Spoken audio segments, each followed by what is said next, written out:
क्या सच्ची में फोर्ड एंडेवर वापस आने वाली है या ये सिर्फ एक झूठ है? इसके बारे में क्या सच्चाई है? क्या ये सब कुछ व्यूज़ के लिए किया जा रहा है? इंस्टाग्राम की रील्स क्या फेक हैं? यूट्यूब वीडियोस क्या ऐसी ही हैं? आज इन सब के बारे में बात करेंगे। वीडियो स्टार्ट करना। जय श्री राम भाइयों। तो कैसे है अपनी auto care family? I hope आप सब काफ़ी अच्छे होंगे, मैं भी काफ़ी अच्छा हूँ। आज का हमारा टॉपिक रहने वाला है भाई फोर्ड के बारे में, कि फोर्ड इंडिया में फिर से वापस आने वाली है या फिर ये एक सब कुछ फेक चीज़ें हैं।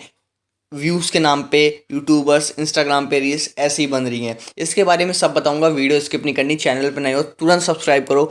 बहुत इंटरेस्टिंग टॉपिक लाने वाला हूँ और इसी के साथ आपको एक अर्निंग प्लेटफॉर्म भी बनाऊंगा। वीडियो में पूरा बने रहना, तभी आपको पता चलेगा। वीडियो को लाइक कर देना, सारी चीज़ें बताऊँगा, कोई दिक्कत वाली बात नहीं है। तुम्हारा भाई जब तक बैठा है, तुम्हें कहीं इधर उधर भटकने की ज़रूरत नहीं है। सारी चीज़ें इसी वीडियो के अंदर तुम्हारी क्लियर कर दूंगा। क्या फोर्ड आने वाली है, नहीं आने वाली है, क्या लोग तुम्हें बुद्धू बना रहे हैं, पागल बना रहे हैं, क्या फोर्ड की ऑफिशियल स्टेटमेंट है, सब बताऊंगा। वीडियो में बने रहना। तो चलिए शुरू करते हैं। तो भाइयों, ये तो हम सबको पता है कि फोर्ड ने 2021 में इंडिया को लेफ्ट कर दिया था बिकॉज इनकी सेल्स बहुत ही ज़्यादा डाउन चली गई थी और ये लॉस में थे काफ़ी ज़्यादा। तो इसलिए इन्होंने इंडिया को लेफ्ट करना ही सही समझा। इनके पास और कोई चारा नहीं था कि ये इंडिया को छोड़ के क्या करते भाई, क्योंकि इनके पास कोई प्रोडक्ट नहीं था ऐसे जो ये इंडियंस को ऑफर कर सकते। और उसी के बीच 2020 में टोयोटा ने अपनी लीजेंडर को लॉन्च कर दिया था, जिसके बाद से एंडेवर की सेल्स बहुत ही ज़्यादा डाउन चली गई थी। और ब्रेजा, वेन्यू, क्रेटा, सेल्टॉस के आने के बाद इको स्पोर्ट को भी कोई नहीं लेता था। बाकी मेन इनके पास दो ही गाड़ियाँ थी ऐसी जो काफ़ी ज़्यादा सेल होती थी, वो भी अब बंद हो गई थी। तो इसी वजह से इन्होंने इंडिया को छोड़ा। हालांकि इनके पास इंजन बहुत अच्छे थे। एंडेवर में 3.2 लीटर का 5 सिलेंडर इंजन जो आता था भाई, उसकी होड़ फॉर्च्यूनर का भाई इंजन कभी नहीं कर सकता। 2.8 लीटर का जो अभी टोयोटा दे रही है 500 एनएम का टॉर्क के साथ। आप समझ सकते हो भाई कि फोर्ड एक अलग चीज़ थी, प्रीमियम क्वालिटी, जो आपको टोयोटा के अंदर देखने लिए कभी नहीं मिलेगी। बस एक रिलायबिलिटी, रीसेल वैल्यू को छोड़ के कुछ नहीं है फॉर्च्यूनर के अंदर। ये तो हम सबको पता है, बट तब भी एक लेजेंड गाड़ी चाहिए भाई जो फोर्ड। उसके जाने के बाद फिर लोगों को, इंडियंस को कदर आई भाई एंडेवर होनी चाहिए थी। इस बार फिर लोगों ने रील्स बनाई, फोर्ड को टैग किया बहुत ज़्यादा, फोर्ड को वापस आने के लिए फोर्स किया। तो अब बात करते हैं, क्या फोर्ड आने वाली है या सब कुछ एक फेक चीज़ें हैं, कुछ है ही नहीं। तो जो भाई अपने कार एंथुसियास्ट होंगे वो देखते होंगे भाई इंस्टाग्राम पर ये बात कही जा रही है कि फोर्ड का कमबैक होने वाला है। क्या सच में होने ही वाला है भाई? जो कंपनी एक बार छोड़ चुकी है इतने लॉस के बाद, वो क्या वापस आना चाहेगी इंडिया के अंदर? कि भाई एक बार तो इतना लॉस करवा के वापस जाना पड़ा है, फिर आए, फिर कहीं टोयोटा का कोई फॉर्च्यूनर का कोई नया वेरिएंट आ जाए, कुछ ऐसी चीज़ आ जाए जिसकी वजह से इन्हें फिर इनकी सेल डाउन हो, फिर इन्हें जाना पड़े। क्या ये सही है? इसके बारे में आज बात करते हैं। फोर्ड का इसके ऊपर क्या रिएक्ट है, क्या है, क्या चीज़ें नहीं है, सारी बात करता हूँ। वीडियो में बने रहो। फोर्ड ने इस पर क्या रिएक्ट किया? फोर्ड ने ऑफिशियली कुछ कहा है कि हम आएंगे ही।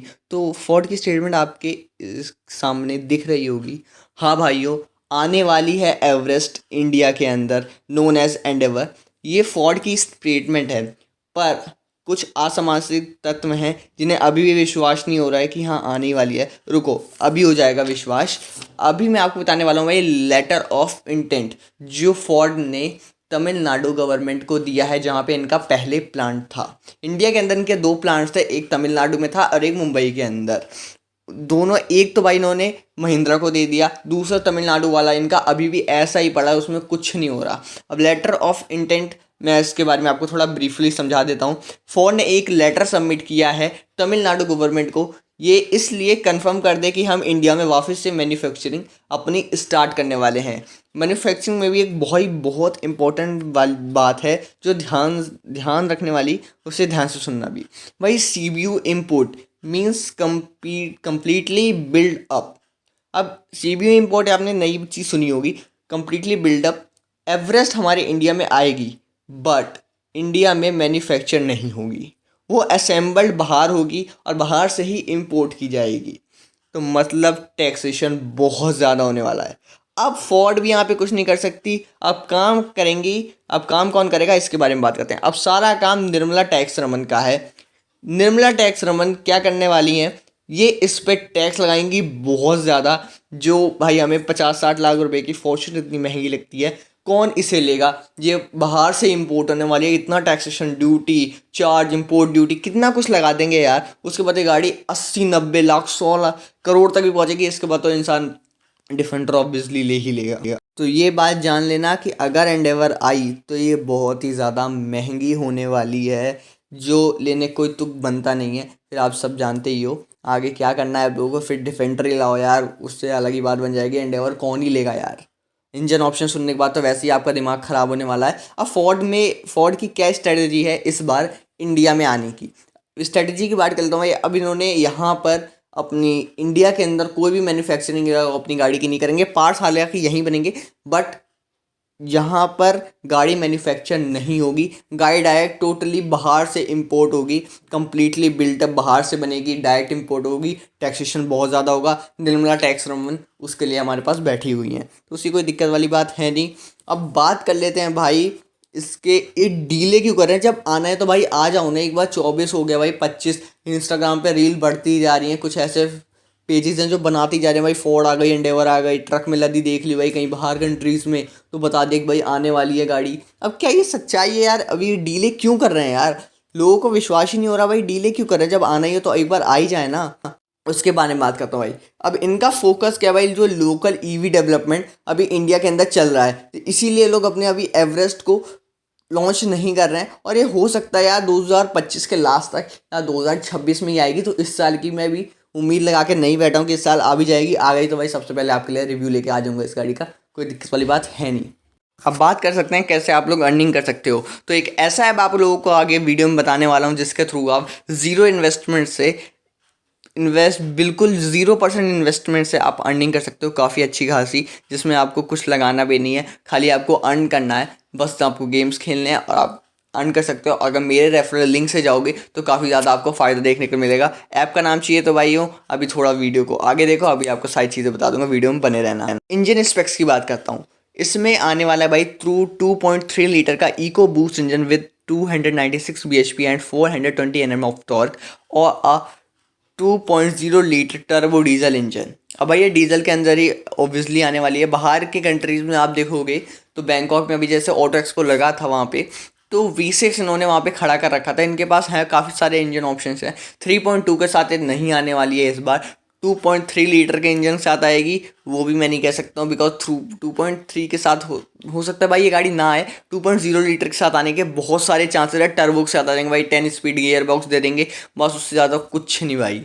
मैं अभी भी कह रहा हूँ भाई 3.2 के साथ नहीं आएगी तो कोई फ़ायदा नहीं है। हालांकि फोर व्हील ड्राइव आपका सिस्टम इसमें आएगा, बट उसका फ़ायदा ही क्या, आपने देखा होगा जिनका 2.0 लीटर है, कभी वो एंडेवर चला के देखना, इतना ज़्यादा भाई उसमें लैग है ना उस गाड़ी के अंदर, मैं वो क्या बताऊँ। 10 गियर है ना तब भी ऐसी है, ऑटोमेटिक के अंदर बहुत बेकार रिस्पॉन्स है। तो मैं नहीं कहता कि अब आएगी, तो अगर अच्छे इंजन ऑप्शन के साथ आ गई तो आप ले सकते हो। अदरवाइज़ अगर इसके साथ आई तो बिना टेस्ट ड्राइव की गाड़ी लेने कोई तुक बनता ही नहीं है, बिकॉज इनके ये वाला इंजन काफ़ी ज़्यादा घटिया है। अब आप अपनी स्क्रीन पर देख रहे हैं कि गाड़ी काफ़ी ज़्यादा कूल लग रही है दिखने में। तो इसके अंदर सी शेप्ड एलईडी आ रही है, एलईडी सेटअप टोटल देखने के लिए मिलता है, थोड़ा क्रोम दे देते हैं यहाँ पे, लोग फोर्ड लिख के आता है भाई यहाँ पे बीच में, लोगों काफ़ी इनका अच्छा लगता है, मुझे टोयोटा से तो काफ़ी ज़्यादा अच्छा लगता है। ठीक है, गाड़ी काफ़ी ज़्यादा बल्की बल्की सी लग रही है, बहुत इतनी अच्छी लग रही है भाई। अगर ये आ गई तो लेना भाई बनता भी है, क्योंकि गाड़ी की लुक्स काफ़ी ज़्यादा अच्छी हैं। बस टैक्सेशन एक चीज़ ऐसी है जो भाई हमें इस गाड़ी को लेने के लिए रोक सकती है, बाकी और कुछ नहीं है। बाकी अगर आप पीछे की प्रोफाइल की बात करोगे तो पीछे से भी गाड़ी काफ़ी ज़्यादा अच्छी है, सारा आपको रिक्वेस्ट सेंसर देखने को मिलता है, इलेक्ट्रिकल बूट, इलेक्ट्रिकल सीट्स जो फॉर्च्यूनर के अंदर अब तक नहीं आई है। बूट की बात कर रहा हूँ मैं, बूट में जो सीट्स आप अब हैंग आउट करते हो, अभी भी स्कॉर्पियो क्लासिक वाला चीज़ चल रही है भाई, 50-60 लाख देने के बाद भी ये चीज़ है, तो ये काफ़ी ज़्यादा घटिया चीज़ है। ठीक है, कोई बुरा माने चाहे भला माने, I don't care about it. ठीक है, जो चीज़ है भाई वो मैंने एकदम सच आपके सामने रख दी है। फोर्ड के फीचर्स एक नंबर होते हैं। फिर अगर हम इंटीरियर की बात करें तो इंटीरियर सारी चीज़ें, डिस्प्ले आपको ऐसी देखने को मिलती है कि भाई एनालॉग तो कहीं है ही नहीं, साइड डिजिटल स्क्रीन हैं, इतनी बड़ी स्क्रीन जिसके अंदर आप Android auto, Apple CarPlay wirelessly चला सकते हो, एडास के सिस्टम देखने के लिए मिल जाता है। फीचर लोडेड गाड़ी है टोटली, मतलब जिसमें और आपको डोर खोलने का तरीका इतना ज़्यादा मतलब डिफरेंट लगने वाला है, क्योंकि फॉर्च्यूनर के आप देखोगे नॉर्मल या बाकी सारी गाड़ियों में भी नॉर्मली खोलते होगे, इसमें भाई नीचे आपको दे रखा है खोलने के लिए, तो वो सारी चीज़ें काफ़ी ज़्यादा कूल लगती हैं देखने में। फ्यूचरिस्टिक गाड़ी है भाई, ऐसा आप हमने ऑटो एक्सपो में देखा था भाई, जो ईवी कॉन्सेप्ट खड़ा कर रखा था, पर यहाँ पर इन्होंने भाई बहुत तगड़ा काम कर रखा है इंटरनेशनल लेवल में ना। ये लोग कुछ अलग ही करते हैं भाई, ये बस हमारे इंडिया में ये सारी चीज़ें नहीं आ रही हैं, बाकी अलग गाड़ी बना रखी है भाई इन लोगों ने, कोई ऐसी दिक्कत वाली बात है नहीं। और बाकी लोग ये भी कह रहे हैं कि जो इसका प्राइस एक्सपेक्टेड है इंडिया के अंदर वो 57 to 60 लाख आ जाएगा अप्रोक्स। और मैं ये कहता हूँ भाई इसे मान के मत चलना, इससे भी ज़्यादा बढ़कर आ सकता है, बिकॉज टैक्सेशन बहुत ज़्यादा होने वाला है इस गाड़ी के ऊपर, बिकॉज ये इंडिया के अंदर मैन्युफैक्चर नहीं हो रही है। इंडिया में जो मैन्युफैक्चर हो रही है भाई वो तो इतनी ज़्यादा महंगी है, जो बाहर से आ रही है उसका हाल तो भाई सोच ही नहीं सकते वो कितनी ज़्यादा महंगी होगी। तो यही थी भाई अपना फोर्ड एंडेवर के बारे में कुछ ज़रूरी बातें कि फोर्ड आने वाले नहीं आने वाली है, ऑफिशियल उनका स्टेटमेंट, तमिलनाडु गवर्नमेंट के बारे में सारी चीज़ें मैंने क्लियर कर दिया। तो होपफुली अब आपके पास कोई डाउट ऐसा बचा नहीं होगा जिससे आप पूछो मेरे से वापस। अगर तब भी पूछना है तो कोई दिक्कत वाली बात नहीं है भाई, अपना इंस्टाग्राम है कार एक्सप्लोर, वहाँ पे आ जाना, फॉलो करके सारी चीज़ें पूछ लेना डीएम में, सारी चीज़ें और भी क्लियर कर दूंगा। हम कार कंसल्टेंट भी हैं भाई बहुत अच्छे, अगर आपको चाहिए तो आप आ जाना।